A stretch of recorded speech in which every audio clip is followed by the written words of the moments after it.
Vamos a seguir con otro tema. El Colegio Médico ha planteado la necesidad de rediseñar el plan paso a paso porque estiman que la fase 2 de transición se ha desdibujado, autorizando actividades y servicios que antes estaban restringidas a etapas más altas. Además, afirman que el actual plan profundiza la desigualdad entre regiones, considerando que existen comunas que prácticamente ya cumplieron un año de confinamiento. Vamos a hablar de este contexto con el médico internista del Hospital Sotero del Río, Juan Carlos Said. Doctor, como siempre, gracias por acompañarnos. Muy buenos días. Hola, buenos días. Gracias por la invitación. A ver, antes de llegar al tema de las fases y el plan paso a paso, quiero tener su opinión con respecto al contexto que se vive actualmente. Y con la siguiente pregunta, ¿están haciendo efecto las medidas restrictivas, no solamente en la región metropolitana, sino que a nivel país, que nos tienen en situación de cuarentena gran parte de Chile? A ver, efectivamente, da la impresión que se ha desacelerado la pandemia y que se ha estabilizado y se ve algún incipiente descenso en el número de casos. No significa que la crisis está superada. De hecho, como siempre hay un desfase entre que una persona se enferma y se hospitaliza, aún siguen aumentando el número de hospitalizados. Y de hecho, día a día, incluso en la última semana, han ido aumentando el número de hospitalizados en unidades de paciente crítico, un número que sigue siendo el récord de esta pandemia. Entonces, ojo ahí que si bien hay algunas señales positivas en nivel de casos, la situación en hospitales, que fue justamente, por ejemplo, el motivo por el cual se postergaron las elecciones, sigue siendo extremadamente grave. Y la realidad es que no quedan camas y que se hospitalizan a los pacientes donde se puede, no donde se debe. Se ha hecho un esfuerzo por aumentar este número de camas. Es cierto, un esfuerzo que ha sido muy significativo, pero el país ciertamente está en una situación muy límite respecto a la posibilidad de generar camas para todos los enfermos. Claro, importante eso, porque empezamos a ver números que igual son altos, pero más bajos que semanas anteriores en términos de casos nuevos, pero cuando vemos la hospitalización se mantiene una tendencia, y eso tiene que ver con ese rezago de 14 días aproximadamente que tiene esta enfermedad en particular. Y en ese punto quería ir a eso, porque cuando va mejorando la cifra ya tenemos claridad como ciudadanos de que uno puede avanzar en este plan paso a paso, pasar de cuarentena a fase 2. Y desde el Colegio Médico está la crítica también de distintos expertos de que se ha ido flexibilizando muchísimo este paso a paso, que la transición, ya más que transición, en realidad lo único de restricción tiene el fin de semana de cuarentena, de que se permiten muchas actividades. ¿Cómo ve usted? ¿Es necesario redibujar, como ha sostenido el Colegio Médico, este plan de fases?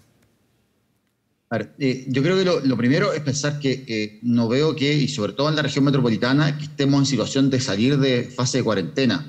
Sincerémoslo, o sea, la situación en los hospitales no ha mejorado ni un ápice, o sea, estamos igual que es un factor a considerar para el avance, digamos, el tema de ocupación en la red asistencial, y en eso claro, estamos súper mal.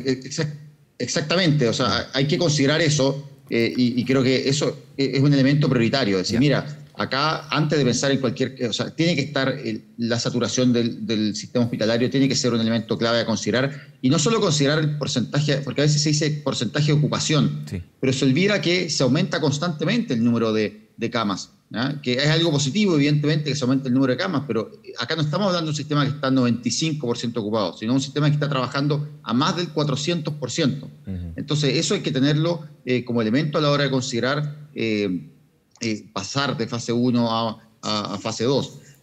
Por otra parte, si bien las cuarentenas no son medidas deseables y tienen efectos adversos, creo que en la situación actual, sobre todo considerando la situación de los hospitales y considerando las elecciones que se avecinan, veo muy difícil que se pueda avanzar de paso, y es probable que si queremos efectivamente no tener que postergar nuevamente las elecciones, no tener que entrar de nuevo en ese debate que nadie quiere tener. Es probable que lo correcto sea mantener las medidas de restricción por al menos 2 o 3 semanas más hasta las elecciones. Y creo que sí, efectivamente, esta fase 2 se ha desdibujado un poco. Ojalá en este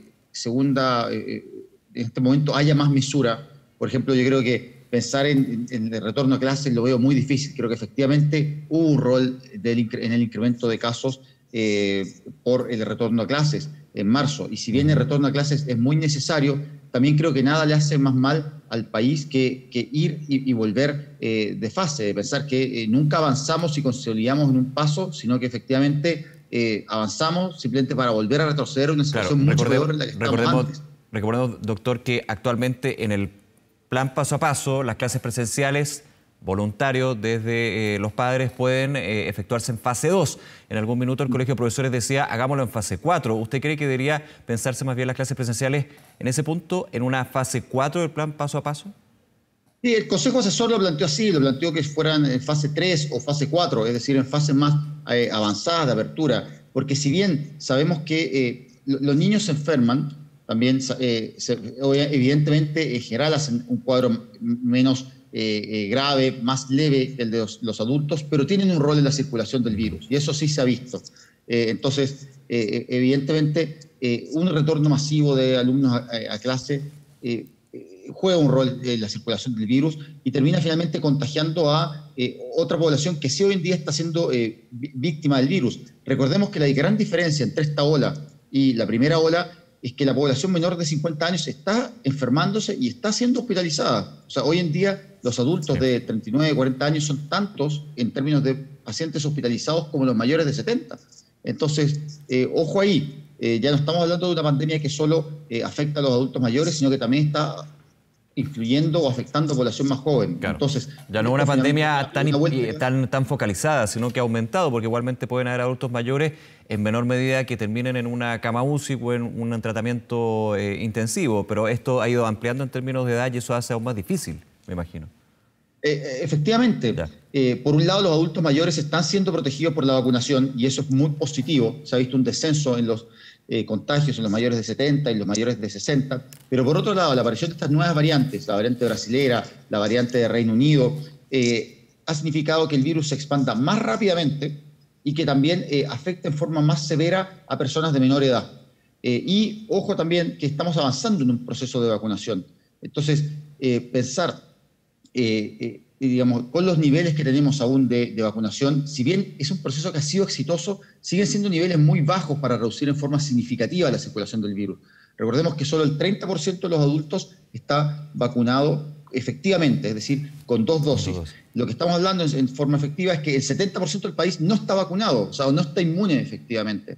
Entonces, eso hay que considerarlo a la hora de avanzar en el desconfinamiento y tener presente eso, que acá, ya a diferencia de julio, no estamos hablando simplemente de confinar o desconfinar, sino que estamos hablando de ganar tiempo para la vacunación. Claro. Entonces yo soy lo más prudente posible en el avance de fases, pensando que acá lo que estamos haciendo es ganar tiempo para que vacunemos más rápidamente a más personas. Doctor, y dejen de fallecer chilenos. Esa es la realidad. Sabemos que esta vacuna es muy efectiva en reducir la mortalidad y tenemos que aprovechar eso. Le hago la pregunta en ese punto, me parece muy interesante. ¿Usted cree que este desconfinamiento, estas fases, este desarrollo de las variables que indican si uno puede ir desconfinándose o no, o en proceso de desconfinamiento, tiene que estar más bien ligado a la campaña de vacunación, al proceso de vacunación? Porque algunos han dicho, por ejemplo, casos exitosos de vacunación, Israel.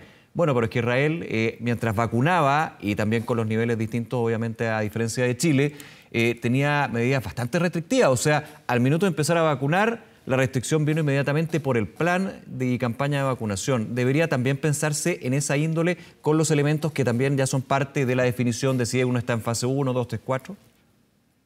Yo creo que probablemente en el futuro se incorpore algún indicador relacionado con vacunación. Sin embargo, es importante considerar que el caso de Israel no es tan comparable con el de Chile. Israel está vacunando con una vacuna que tiene una mayor capacidad de prevenir el contagio sintomático. Es una vacuna que es más efectiva en ese sentido y que tiene un mucho mayor efecto con una sola dosis. No significa que nuestra vacuna no sirva. De hecho, es una vacuna que reduce en 90% los hospitalizados en UCI, en un 80% los fallecidos. Pero no es tan efectiva como la de Israel a la hora de cortar el contagio, la circulación del virus.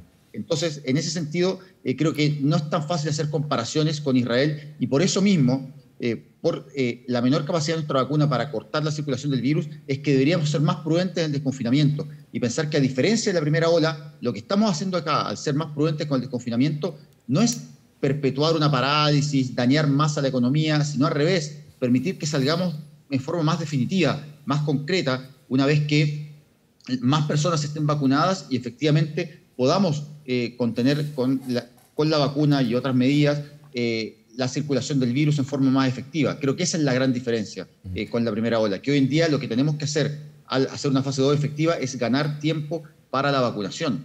Sí, y recojo un punto que usted decía, doctor Said. Aquí la certeza es clave. Lo aplicaba usted en la situación de los colegios. No vale la pena esto de volver a clases, después salir de clases, volver, salir. Al final es más el efecto negativo, positivo que se puede obtener. Y yo creo que esto se puede extrapolar a todas las actividades económicas. Por ejemplo, hemos tenido conversaciones con el gremio gastronómico que dicen: finalmente yo necesito certeza de cuándo voy a poder contratar gente y cuándo no, cuándo voy a poder traer gente a comer, cuándo no.